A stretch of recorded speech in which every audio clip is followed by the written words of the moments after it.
ይሄም ልጅ ያው በሽተኛ ነው እንደምታዩት ይሄው መቀመጥ አይችልም ጡጦ ራሱ እቺ ጫፏ ራሱ እቺ ፎንጯ ሰፋ ተደርጋ ነው ጉሮሮ ውስጥ የሚፈሰው ምግብ አትበላም ውሃ አትጠጣም ከዚህ የተነሳ በኢንፌክሽን ነው ልጁም የተወለደው ብርድ ነው ደግሞ በሽተኛም ነው ስለዛ ያው እግሮቹም እጆቹም አይንቀሳቀሱ የእርግብግቢቱ ሁኔታ ነው እርግብግቢቱ በትክክል እንደዚህ ተሰፍታ መሀል ላይ መውሰችል አጥንቶቹ እንዲተዛብተዋል በሌለውበት እቃው እንዳለ መተው አሽገውት ይሉ አውለስም ነግረውታል ልጁ ሴንሲቲቭ ነው ትንሽ ነገር ካገኘ ትልቅ ጉዳት ውስጥ እንደሚገባ ከዚህ በለጠ ዋጋ እንደሚያስከፍል እንግዲህ አይንቀሳቀስም አይናገርም እንደተኛ ውሎ እንደተኛ እንትን የሚውልና የሚያደር ልጅ ነው ይሄ ህፃን ልጅ ማለት ነው ይሄ ልጅ እንግዲህ ያው ህይወቱ አለ እንጂ የሞተ ማለት ነው በየገዳሙ በየምኑ በየሆስፒታሉ ብዙ ስትሮጠለት ከርማለች እሱ ሲርበውም ሲጠማውም ሲያመውም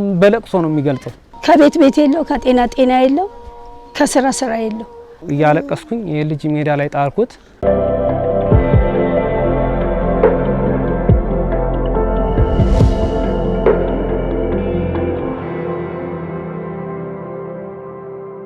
ሰላም ጤና ይስጥልን የተወደዳችሁ የዮሃ ሚዲያ የዩቲዩብ ቻናል ቤተሰቦቻችን እንደምን አላችሁ በመላው ዓለም የምትገኙ ክቡራትና ክቡራን ኢትዮጵያውያን ዮሃ ሚዲያችንን ነው የምትከታተሉት ዮሃ ሚዲያ በዮሃ ሰው መርሃ ግብሩ ላይ ይገኛል ሰው ለሰው አንድም ምርኩዙ አንድም ድጋፉ ብለን በተለያዩ አካባቢዎች ያሉ በችግር ላይ ያሉ ወገኖቻችንን የምናግዝበት የታሰሩ የምንጠይቅበት የታመሙትን እግዚአብሔር ይማረ የምንልበት ፕሮግራማችን ነው ይህ ፕሮግራማችን ዛሬ የምንገኘው መዲናችን አዲስ አበባ በተለምዶ ሰባተኛ አካባቢ ተብሎ ይጠራል ሰባተኛ አካባቢ ላይ ዛሬ ግን የተገኘንበት ሌላ ጉዳያችን ደግሞ ይህ ነው ባለቤቱ ከአንድ አመት ከ8 ወር በፊት ከዚህ ዓለም በሞት ተለይቷለች ልጅ ወልደዋል ልጁ ግን ያጋጣሚ ጉዳይ ሆኖ በአይምሮ ውስንነት ህመም እየተሰቃየ ልጅ ነው የሚኖረው ከቤት ወጥቶ በዚህ በመታዩት ላስቲክ ቤት ውስጥ ነው እዚህ ላስቲክ ቤት ውስጥ የካሳውን ኃይሌ ታሪክ በዚህ መልኩ ተጽፏል ይህንን ታሪክ ዛሬ እንፈትሻለን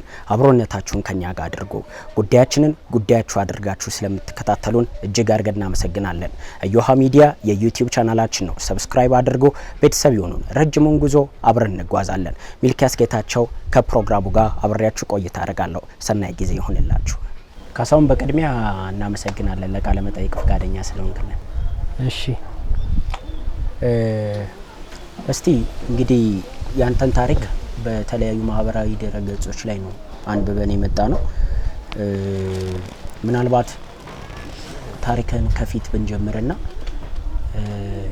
የት ነው የተወለድከው የት ነው የኖርከው ከዛ ብንጀምር አው እኔ በመሰረቱ ገጠር ነው የተወለድኩት ተወልጄ ያደኩት ገጠር ነው ከዛ በስራ ምክንያት እዚህ መጣው እዚህ ትዳር ይዤ የኖርኩኝ ያለውኝ ከባለቤቴ ጋራ በ2004 አካባቢ ነው የተጋባ ነው ከባለቤቴ ጋር ሰኔ ወር አካባቢ ላይ ነው የተጋባ ነው በዚህ ቆይታችን እየኖርን ያለን የአምላክ ፍቃድ ሆኖ ወደ ሌላ ቦታ ነበር ተጋብተን ከባለቤቴ ጋር ስንኖር የነበረው የት ነበር የምትኖር ወደ ቄራ አካባቢ ነበር በአጋጣሚ በመታወቅ እና የባለቤቴ አክስት ቤት ሳቸው ሰው ስለሌላቸው አንድ ወንድ ልጅ ነበርና ከሳቸው ጋር አብሮ የሚኖር እሱ በስራ ምክንያት ፖስተኛ ነው በስራ ምክንያት ወደ ተለያየ ቦታ ይሄዳል እና ብቻቸውን ሲሆኑ ሲትየዋ መምተኛ ናቸው የባለቤቴ አክስት ማለት ነው ወይዘሮ ጌጤነሽ ዳዲ ይባላሉ የባለቤት ስም ማን ይባላል ሃይማኖት ሽፈራው ይባላል የባለቤቴ ስም ማለት ነው እና እሳቸው ሰው ስለሌላቸው እዚህ ኑና እዚህ እኔ ጋር ኑሩ ብለው ሲሉን መጣን ከባለቤቴ ጋር ማለት ነው እና እንደመጣን እሳቸው መምተኛ ስለነበሩ ያው ባደረባቸው መም ሲትየዋ ለሞት በቁ እና በዛን ሰዓት ሲትየዋን እያስተማምን ይያለን ይሄ ህፃን ልጅ ሆዷ ውስጥ ነፍሰ ጡር ነበረችና ነፍሰ ጡር በነበረችበት ሰዓት ያው ሲትየዋን እያስተማምን ይያለን ይሄም ልጅ ያው በሽተኛ ነው እንደምታዩት ይሄው መቀመጥ አይችልም ጡጦ ራሱ እቺ ጫፏ ራሱ እቺ ፎንጯ ሰፋ ተደርጋ ነው ጉሮሮ ውስጥ የሚፈሰው መጠጣት ራሱ እንኳን እንደዚህ አይችልም። በራሱ ጉልበት ኖሮት መሳብ አይችልም። እና ምንድነው እቺ ጉሮሮ እንትኑ አፎንጫ ሰፊ ስለሆነች እንደዚህ እየጠጣ ነው አሁን እንትን ያለው እና ስለዛ እሷን ባለቤቴ ያው ሴትዮዋን ስናስታምም ሴትዮዋን ሞቱ። ይሄም ልጅ ተወለደ። ይሄም ልጅ ተተወለደ በኋላ ልጁም በሽተኛ ሆኖ ነው የተወለደው። ከተወለደም በኋላ ይሄንን ልጅ ስናስታምም በጸበልም በተለያየ ቦታም በሕክምናም በምንም ስናመላለስ እሷም ሳምባ ቲቪ ነበረባትና በሳምባ ቲቪ ምክንያት ሞተች። ከዛም በኋላ ያው ይሄንን ልጅ እኔ ነኝ ይዤ እያሳደኩት ያለሁት ብቻዬን ማለት ነው። እንግዲህ መቼ ነው የሞተችው ባለቤቴ የሞተችው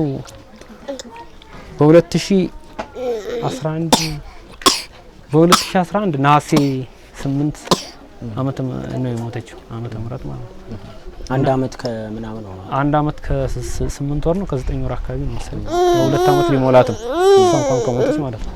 እና የልጅ የተወለደው በ2009 ሐምሌ 4 ነው የተወለደው የህፃን ልጅ ማለት ነው።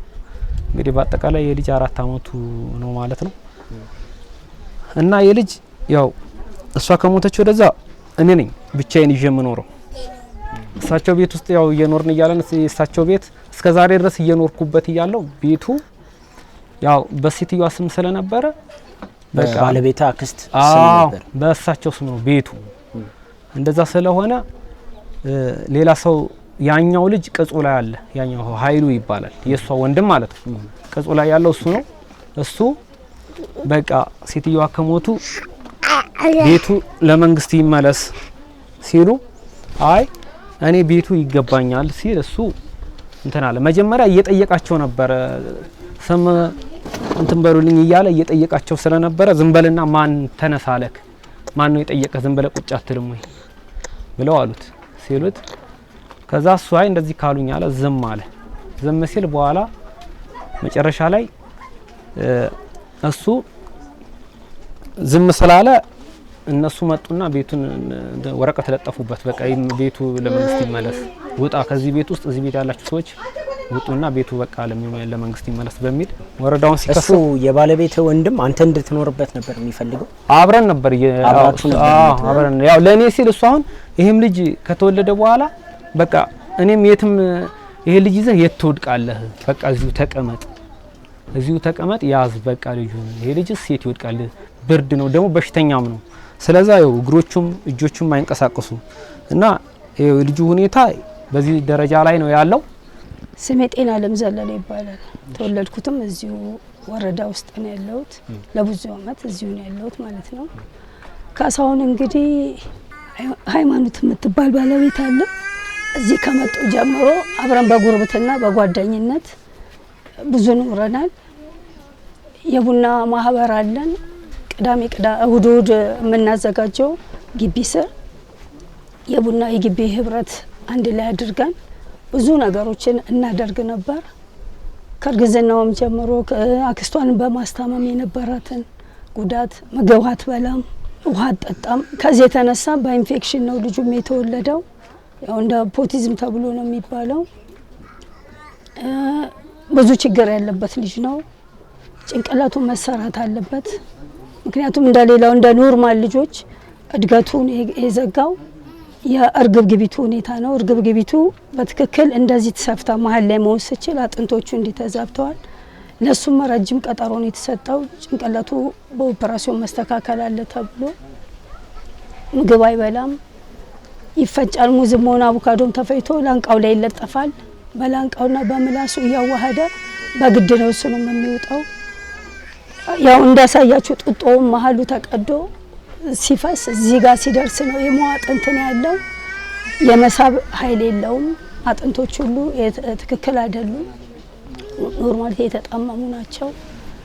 እንግዲህ እሱን ለማስታመም ስትል እሷ ትልቅ ዋጋ ከፍላለች። ጎሽ ለራስ ስትል ጎሽ ለልጇ ስትል ተወጋች እንደሚባለው ለሊት 7 ሰዓት 8 ሰዓት ጸበል ቦታ ወረፋ ሊያዝለት ልጄን እንዲድን እያልሽ በየገዳሙ በየምኑ በየሆስፒታሉ ብዙ ስትሮጥለት ከርማለች። ራሷን አልጠበቀችም። ያው የሳምባን ብቻ ነው እሷን የገደላት። ከዛ በኋላ ያው እሷ ለኛ አደራ ተሰጣልና ትሄዳለች። ለሰራተኛ አታምንም። ያው እኛም ከሰራተኛ ጋር በመሆን እንይዝላታለን። ምግቡን ሰዓቱን ሲቸግረው ያለቅሳል ልጁ ርቦት ይሆና ብለን ጥጦ እንሰጣለን። ጥጦ ካልሆነ ዳይፐር ነው ብለን በእንደዚህ አይነት ሁኔታ ነው ልጁም ያለው። እና ያው ቤቱ ለወረዳው ተወሰነለት። ከተወሰነለት በኋላ የተወሰነው መቼ ነው? አምና ነው የተወሰነው። ኮሮና ሳይገባ በፊት ጥቅምት አካባቢ ላይ ነው የተፈረደላቸው ለወረዳው። ከዛን ኮሮና ወዲያው መጣ። ማንም መጥቶም እንደዚህ ምንም ያለም የለም። እሱ አሁን በቃ እሱም ተባረረ ከዚህ። አሁን ያው ተከራይቶ ለብቻው ነው የሚኖረው እና ፖስተኛም ነው በየክፍለ ሀገሩ ነው አብዛኛው እየሄደ የሚሰራው እሱ። እና ቤቱ ግዴታ ያው ለመንግስት ተመለሰ። እኔ አሁን በታሳስ ወር ሁለታ በባለፈው ማለት ነው በታሳስ ወር መጡና ቤቱን በሌለውበት እቃው እንዳለ መተው አሽገውት ይሉ። ከዛ ለምን አሸጋችሁብኝ ብዬ ብጠይቃቸው አይ በቃ ቤቱ ከዚህ ወዲያ በፍርድ ቤት የተወሰነ ስለሆነ አይቻልም ብለው እንትን አሉ። ከዛ ቀይን አውጥቼ እዚህ ላይ ወጥቼ ሰራውኝ። እዚህ ላይ አሁን እቺ ያለችበት ዳሷ ላይ ማለት ነው። እዚህ ላይ ወጥቼ መኖር ሲጀምር ደንብ አስከባሪዎች መጡ። ደንብ አስከባሪዎችም እዚህ ጋር መቀመጥ አትችልም፣ ተነስ በቃ ተዚህ ጋር ህገ ወጥ ነው እዚህ ጋር መኖር። ታዲያ እኔ ሲየት ልግባ? ደሃ አይደለሁም ወይ? ኢትዮጵያዊና አይደለሁም ወይ? እኔ ሲየት ልግባ ብዬ ብላቸው እኛ ምንም የምናውቀው ነገር የለም እዛ እነሱን ጠይቅ፣ እኛ ስራችን ነው፣ እኛ ይሄን ስራ ባናስፈጽም ግዴታ እኛ እንጠየቃለን በሚል እነሱም አሉኝ። ያው እያለቀስኩኝ ይሄ ልጅ ሜዳ ላይ ጣልኩት። ምን ላድርገው? የት ልግባ? ምገባበት የለኝም። ምገባበት ቀዳዳ ስለሌለኝ ግዴታ ገባሁኝ። ገብቼ እየኖርኩ ያለው በቃ ያው ሲመጡ እወጣለሁ በሚል ማለት ነው። ይሄ ልጅ አሁን እየተማጋ ልግባ? ማን ያስገባኝ? የሚያስገባኝ የለም። የሚያበሉኝም ራሱ እነዚህ እዚህ አካባቢ የሚታዩት የአካባቢ ነዋሪዎች ናቸው። ከራሳቸው ከጉሮሯቸው እየነጠሉ ነው የሚያበሉኝ እስካሁን ማለት ነው። እንግዲህ ከታሳስ 8 ጀምሮ እስካሁን ባለንበት ሰዓት ያው እነሱ ናቸው ይሄንንም ልጅ የሚመግቡልኝ እነሱ ናቸው። እኔንም የሚመግቡኝ ምንም አይነት ነገር የገቢ ምንጭ የለኝም እኔ። ምክንያቱም በፊት ምን ነበር ምሰራ? በፊት ቀን ስራ እየሰራው ነበር ማስተዳድረው። ባለቤቴም ተማረፋ በፊትም ባለቤቴም እያለች ያው ቀን ስራ እየሰራን ነበር ስንተዳደር የነበረው። የሆነች የዘመር ልጅ ነበረች ከኛ ጋር አንድ ላይ ልጁን የምትይዝልኝ ማለት ነው። እሷ ከሞተች በኋላ የዘመር ልጅ አመጣውኝ። እሷ የያዘችልኝ ያው ግዴታ ይሄ ልጅ ወተት ያስፈልገዋል፣ ዳይፐር ያስፈልገዋል፣ ብዙ ቁሳቁሶች ያስፈልጉታል። እንግዲህ አይንቀሳቀስም፣ አይናገርም። እንደተኛ ውሎ እንደተኛ እንትን የሚውልና የሚያድር ልጅ ነው ይሄ ህፃን ልጅ ማለት ነው። የሚታየው ነገር እጅግ በጣም ያሳዝናል። እና አሁን ከቤት ስወጣ ልጅቷም ጠላብኝ ሄደች በቃ። እና ሌላም ሰው አምጥቼ እኛ ይሄንን በሽተኛ ልጅ አንይዝም፣ የምናውቀው ነገር የለም፣ እንደምታደርገው አድርገው ብለውኝ ጥለውኝ ሄዱ። አማራጭ ሳጣ ይሄ ልጅ የት ልጣለው? ለማን ጥለዋለሁ? ባህሪውን የሚያውቅ የለም። እዚህ አንድ ሁለት ሰዎች ግቢ ውስጥ ያሉት ሰዎች ብቻ ናቸው ስለዚህ ልጅ ባህሪ የሚያውቁት ማለት ነው። እሱ ሲርበውም ሲጠማውም ሲያመውም በለቅሶ ነው የሚገልጸው ለእውነት ከሆነ ማለት ነው። የያብ ጸጋ ህመም ምንድነው? ህመሙ አሚሮ ነው። አሁን እንግዲህ አሚሮ ጭንቅላቱን መሸከም አይችልም። ያው በሕክምና ጳውሎስ ሆስፒታል ነው እየታከመ ያለው። ገና ከህፃኑነት ከተወለደ ጀምሮ ነው ሲታከም የነበረው እና የአሚሮ ውስንነት ነው። አሚሮ አያውቅም ሰውም። አሁን እኔን በጠረን ነገር ነው የሚያቀኝ። ስጠራው ጆሮው ብቻ ነው ትንሽ የሚሰማው። ሌላ አይኑም እንደዚህ አሁን አያይም። እጆቹም እግሮቹም በቃ እንደዚህ ነው የሚንቀሳቀሰው እንጂ ከዚህ ውጪ እንደዚህ መገላበጥ እንደዚህ በጎኑ እንትን ማለት እንደዚሁ እንደተቀመጠ አሁን እንደዚህ እንደተኛ እንደዚሁ ይውላል እንጂ እኔ ካላገላበጥኩት እኔ እንትን ካላልኩት እንትን አይልም፣ አይገለባበጥም። ከውልደቱ ጀምሮ ነው እና እግሮቹም ያው እንደዚህ ናቸው። እጆቹም እንደዚቹ ባለበት እንዲቹ ነገር ነው የሚያንቀሳቅሳቸው እንጂ በስተቀር መቀመጥ መናገር ምን ማለት አይችልም። ሲተኛ ይተኛል፣ ሲነሳ ይነሳል፣ ሲርባው የሆነ ነገር ሲጎልበት በለቅሶ ነው የሚገልጸው። እና ባህሪውን ስለማቅ እኔ እንደ ባህሪው አደርገዋለሁ። ምን ስለሚገባኝ ማለት ነው። ሳብሬ እንትን ስላልኩኝ ስለማቀው የሚፈልገውን ነገር አደርግለታለሁ። ካለቀሰ ጡጦ ምግብም ይሁን ወይ ዳይፐር ማቃጥሉትም ከሆነ በዛ አይነት ነገር ያው እንግዲህ ይዣለሁ እስካሁን ያው ባለበት ደረጃ ማለት ነው። ይሄ ልጅ እንግዲህ ያው ህይወቱ አለ እንጂ የሞተ ማለት ነው። እና ይሄንን ልጅ አውተው ነው እዚህ ላይ የጣሉኝ መንገድ ላይ። ጎዳና ከወጣ ስንት ጊዜ ሆነ? 4 ወር ነው። 4 ወር ሙሉ ከዚህ ልጅ ጋር 4 ወር ሙሉ ወጣውኝ። በመሃል ተዚህ ሲያስነሱኝ እዛ ገባውኝ። እዛ ተመልሼ እዛ ገባውኝ።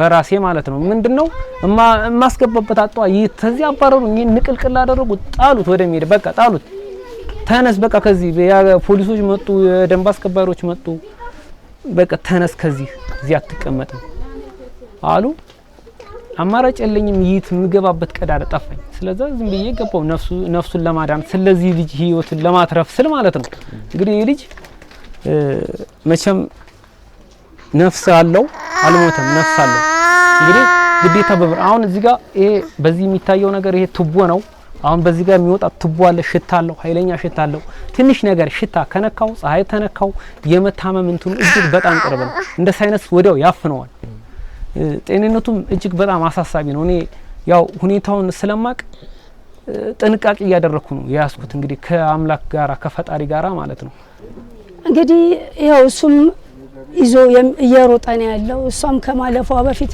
ከኛ ጋራ በጸበልም በቀባ ቅዱስም በየገዳማቱ በየቤተ ክርስቲያኑ አብረን እሷ ከስራ እስከምትመጣኛ ቤተ ክርስቲያን ጠብቃታለን እሷ ለሊት ስትሄድ ሰባተኛ ጠብቀናት ልጇን ተቀበለን ወደዚህ ይዘንላት እንመጣለን እሷ ወደ ስራ ትሄዳለች ምግብ አትበላም ራሷን ጎርታ ነው የሞተችው ስለዚህ ዛሬ ደግሞ እሱ ይሄው እንደሷ ዋጋ ሊከፍል ብዙ ነገር እያደረገ ነው ይሄንን ዋጋ በሚከፍልበት ሰዓት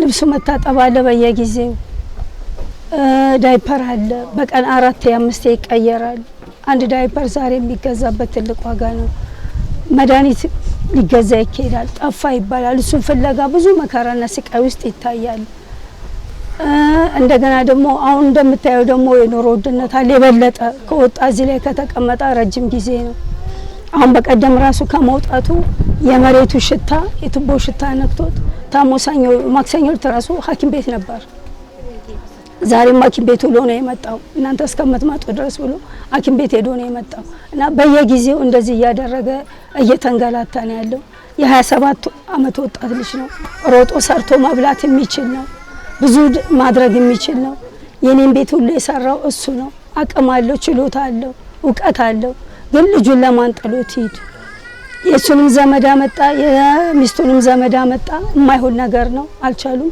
የራስ ጉዳይ ብለው ጥለውት ሄዱ ሙያው ምንድነው ይካስ እሱ አናጺ ነው አናጺም ግንበኛም ነው ሁለቱንም ነው የሚሰራው ብዙ ነገሮች ይሰራል ብዙ አቅም አለው ብዙ የመስራት አቅሙ ጉልበቱ አለው ግን በዚህ ልጅ የተነሳ ግን ታስሮ ነው የተቀመጠው ዶክተሮቹ ባለው የህክምና ጉዳይ ላይ ምን ብለዋል በተለይ ከአይምሮ ውስንነቱ ጋር በተያያዘ ካሚሮ ሻሻልበት የሚችልበት ካሚሮ ውስንነቱ ጋራ የተያያዘ ዶክተሮቹ ምንድነው ምን ያህል እንዴት ነው ወይስ የመሄድ ድውስ ምንድነው እንዴትስ ነው ወደፊት እንትን የሚለው ለውጡስ ምንድነው በየሰላቸው ምናልባት ስለመሄዱና ስላለመሄዱ ጉዳይ ከእድገቱ ጋር እድገቱ ሲጨምር ምናልባት ሊሄድ ሊችል ይችላል እንጂ ስለ እድገቱ ጉዳይ ስላለመነሳቱ ጉዳይ ያሁን ምንም የምናደርገው ነገር እኛው የምንከታተለው ምንድነው እንደዚህ የሚያስደነግጠው ነገር አለ ይሄው እንደዚህ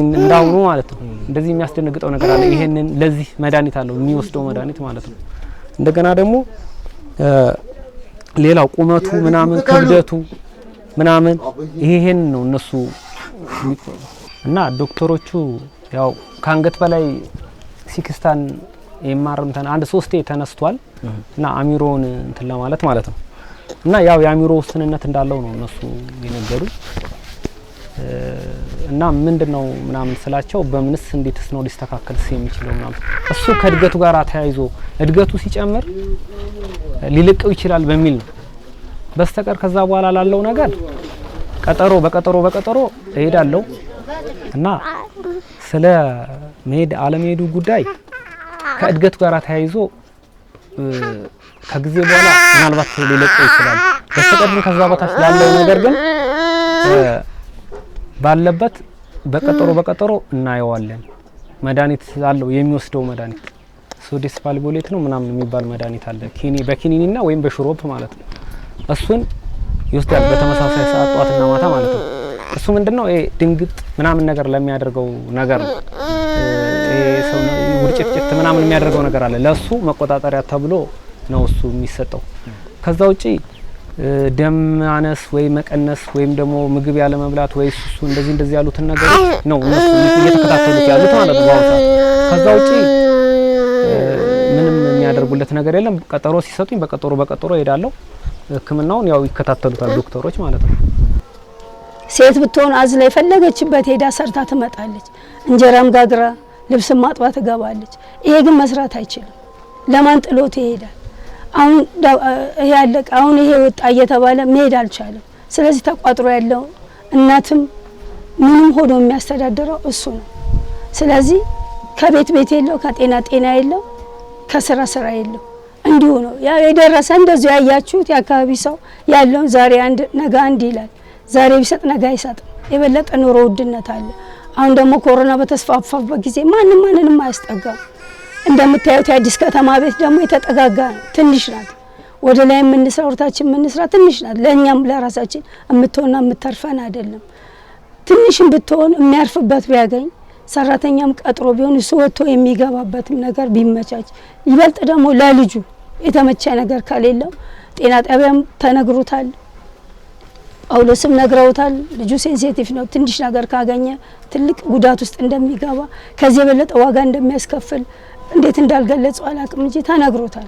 ብዙ ነገሮችን ተነግሮታል። ስለዚህ አሁንም የኢትዮጵያ ሕዝብ እኛ የምንለው ምንድነው ይህንን አይቶ በድረገጽ ላይ ያየውን ነገር የሰማውን ነገር አለ በትንሹ ያንን አይቶ ለሱ የሚሆነውን የሚበጀውን እንዲደረግለት ክፍለ ከተማውም ወረዳውም ባለው አቅሙ ተራሩጦ ማረፊያ ቢሰጠው ለሰው ልጅ ማረፊያ ነውና ማረፊያ ቢሰጠው እፎይ ብሎ ያድራል። ይሄ ሰሞኑን እንደምናየው ሰውነቱ እየቀነሰ ነው ያለው። ይሄን የበለጠ ከወደቀ ተጎዳ ልጁ ምንድነው የሚገጥመው? የሚይዘውም አይገኝም። የበለጠ ለልጁ አደጋ ላይ ነው የሚሆነውና እናንተም በድረገጽ ያለ ሰው ያለውን የሚበላውን ምግብ አመቻችቶለት ቤትም የሚገኝበትን መንገድ ተደርጎ በአስቸኳይ የሆነ ነገር ልባት ቢሰጣው ጥሩ ነው ላለው። ክፍለ ከተማውም ብዙ ነገር ብሎታል፣ ወረዳውም ብዙ ነገር ብሎታል። ወረዳው አመቻችቶለት ክፍለ ከተማውም አመቻችቶለት ያለው እነሱ ይተዋወቃሉ። ያለውን ነገር አድርገው የሚበጀውን የሚሆነውን ነገር ቢያደርጉለት ነው የምለው። አመሰግናለሁ። መልካም ካሳሁን፣ ወደ መደምደሚያው እንምጣና አሁን ይህንን ፕሮግራም የሚያዩ በመላው ዓለም ያሉ ኢትዮጵያኖች አሉ። የዮሃ ሰው ዝግጅትም እንደነዚህ አይነት ችግር ውስጥ ያሉ ሰዎችን ለሚዲያ በማውጣት ሚዲያ ላይ በማስተዋወቅ ሰዎች የበኩላቸውን የቻሉትን ድጋፍ እንዲያደርጉ የማስተባበር የማስተዋወቅ ስራ ነው የምንሰራውና እስቲ አንተ ምን ቢደረግልህ ነው አሁን የምትፈልገውን ነገር ለኢትዮጵያ ሕዝብ መልእክትን ማስተላለፍ ትችላል? እኔ የኢትዮጵያ ሕዝብ ዜጋ ነኝ፣ ያው የኢትዮጵያ ዜጋ ነኝ። ወረዳውም ይሁን ክፍለ ከተማው እየተሯሯጠልኝ ነው ለእውነት ከሆነ ማለት ነው። እንግዲህ እውነት በእውነት እንትን ከተባለ እየተሯሯጡልኝ ነው ይሰጡኛልም የሚል ግምት አለኝ። እንግዲህ ቆይቻለሁ እየጠየቅኩ ካለው ማለት ነው እና አሁንም አስቸኳይ በእናንተም አማካኝነት እንዲሰጡኝና ይሄ ልጅ ማረፊያ እንትን እንዲደረግልኝ ነው ምለው፣ እንድታስተባብሩልኝ ነው ምለው። ይሄ ልጅ ያው ግዴታ ማረፊያ ያስፈልገዋል፣ የተስተካከለ ማረፊያ ያስፈልገዋል። ትንሽ የሆነ ነገር ፀሐይ፣ በርድ፣ የሆነ ሽታ ነገር ከነካው የመታመም እንትኑ እጅግ በጣም ቅርብ ነው። እኔ እየሰጋው ነው እንትን ምለው ጤንነቱ በልጁ ጤንነት ዙሪያ ይሄ ነው።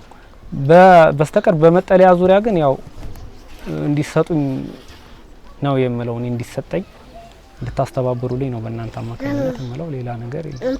መልካም ካሳሁን፣ እጅግ አድርገን እናመሰግናለን። ታሪክህን ልታካፍለን ወደ ፈቅደ እድሉን ስለሰጠን እጅግ አድርገን እናመሰግናለን። ፈጣሪ ካንተ ጋር ይሁን። ልጅህን ምሮልህ ያሰብከው ተሳክቶልህ ለምስጋና የምንገናኝበት ቀን ደግሞ ሩቅ አይሆንም የሚል ግምት አለኝ። እግዚአብሔር ያክብርልኝ። እና እኔም አመሰግናለሁ። ተጨማሪ ደግሞ ምግባውን የምበላውም የምጠጣውም እንደሌለኝ ነው። ለእውነት ከሆነ እኔ ወጣት ነኝ፣ ሰርቼ መብላት የምችል ሰው ነኝ። ምበላው የለኝም፣ ምጠጣው የለኝም።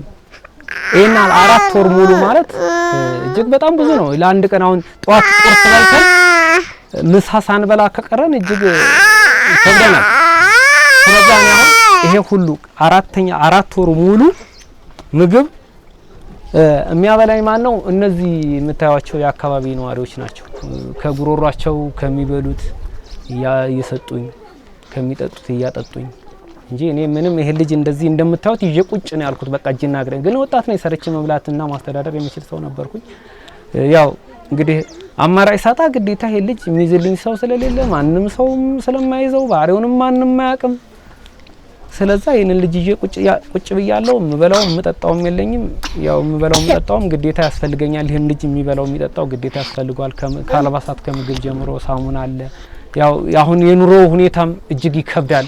ለዚህ ከዚህ ከኑሮ ሁኔታው ጋራ ይሄን አይነት ነገር ነው ተጋልጭ ያለው ለዚህ ደረጃ ማለት ነው። አንደኛ በሽታ ነው፣ ኮሮና ነው። ሁለተኛ የኑሮ ውድነት ነው። ሶስተኛ መጠለያ ነው። አራተኛ ደግሞ ያው እንደምታዩት እጅግ የሚከብድ ነገር ነው። የመጠለያም ነው ሌላም ነገር ማቴሪያልም ብዙ ቁሳቁሶች ነገሮች ያስፈልጋሉ። ያው ልጅ ሲወለድ ልጅ ሲያድግ ጤነኛ ልጅ እንኳን ሲያድግ ምን ያህል እንደሚያስቸግር ያው እንደምትገነዘቡና የሚችል አይመስለኝም። መጸዳዳት ራሱን ችሎ ምንም በዳይፐር ነው። ያው ስንት አይና ከተወለደ ጀምሮ በዳይፐር ነው። ራሱን ችሎ አይጠቀምም። ሲበላ እንኳን ይሄው በጡጦ ራሱ ፎንጮ አይችት እንደዚህ ሰፍቶ ነው። ግን ሌላ ነገር ደግሞ አሁን ለምሳሌ ሌላ ነገር እናብለው ቢባል ተፈትፍቶ በማንኪያ ነው የሚበላው፣ የለሰለሰ ነገር ማለት ነው። ለስለስ ያለ ነገር እሱንም አይውጥም። የግድ እየታገልኩ ነው ማበላው ቀየረ እንዲሌለት ማለት ነው። አለበለዚያ ያው እቺ ወተት ብቻ ነው የሚጠጣው። መልካም ካሳውን እናመሰግናለን። ፈጣሪ ካንተ ጋር ይሁን። ለምስጋና የምንገናኝበት ቀን ሩቅ አይሆንም ብዬ አስባለሁ። እግዚአብሔር ልጅህን ይማርልህ።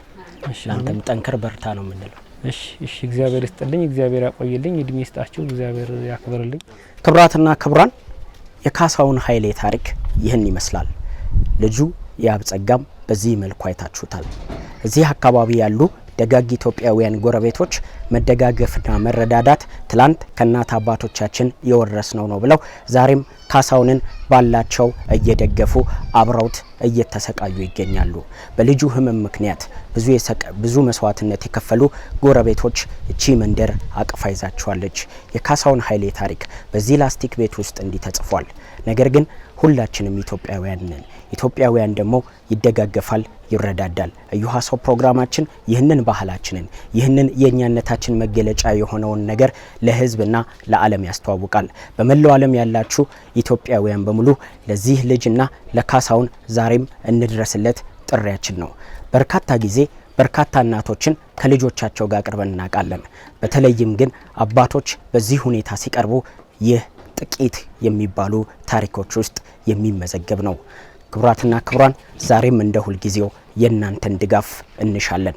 እዚህ ስር በሚገኘው የካሳውን ኃይሌ የባንክ አካውንት ቁጥር ላይ ያላችሁን አንድም ሁለትም እንካችሁ በሉት። በዚህ ስልክ ቁጥር ካሳውንን ታገኙታላችሁ። አዋሩት፣ አለንልህ ከጎን በሉት። ወንድም እህቶቹ ናችሁና ነገም ምስጋናችሁን በዚህ ካሜራ ፊት ቆሞ ያቀርብላችኋል። ክቡራትና ክቡራን እዮሃ ሰው መሰናዷችን ይህን ይመስል ነበረ። ሰው ለሰው አንድም ምርኩዙ አንድም ድጋፉ ነውና ይህ እዮሃ ሰው ፕሮግራማችን በተለያዩ ቦታዎች ላይ እየተገኘ እንዲህ አይነት ችግር ላይ ያሉ ወገኖቻችንን ለመደገፍ እነሆ ካሜራችንን ይዘን መጓዛችንን እንቀጥላለን።